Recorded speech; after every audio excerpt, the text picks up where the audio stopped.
After years of being a second fiddle to Batman and Superman, Green Lantern is finally getting his own movie. And that means we're getting a movie tie-in game. It's called Green Lantern, Rise of the Manhunters. It casts you as Hal Jordan, Green Lantern of Sector 2814, and it's not terrible. Evan, sir, are you alright? I'm fine. Go perform your duty, Lantern. The story here is simple enough. The Green Lanterns are an intergalactic police force run by these blue dudes known as the Guardians.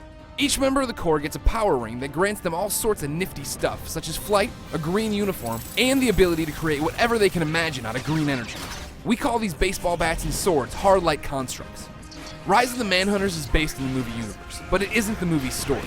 Before the Green Lanterns, the Guardians used machines known as Manhunters to watch over the universe. The Manhunters went bad, the Guardians locked them up, and now the robots are back. Players need to stop them through 10 chapters of action that feature the vocal talents of Ryan Reynolds and some bland, basic graphics.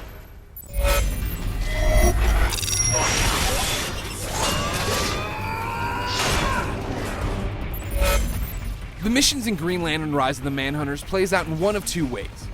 Either you're marching through levels smashing bad guys, or you're flying through an on-rail section blasting bad guys. The marching combat plays like a watered-down version of God of War, with its attacks, grabs, special moves, and quick-time events. The flying is just getting thrown down a corridor and shooting. None of that is all that hard. I cream the game on its toughest difficulty, and most of the time you're just button mashing. But the hard light constructs you use save the game from being a mundane affair. As you play, you earn experience points that you can use to unlock new constructs and upgrade your abilities. About the time I was sick of the Gatling gun, I got a mace, then a mech, then a jet. The simplicity and ease of the game kept me from getting frustrated, so I was just able to steamroll along and enjoy the ridiculousness of the dialogue and characters. Green Lantern Rise of the Manhunters packs a drop-in, drop-out co-op mode, and that's the way you need to play it. I spent Monday night beating Rise of the Manhunters in one sitting with IGN's Anthony Gallegos. In between pizza and jokes about Sinestro, we had a good time in the game. The fun was sometimes at the expense of the game, but it was fun all the same.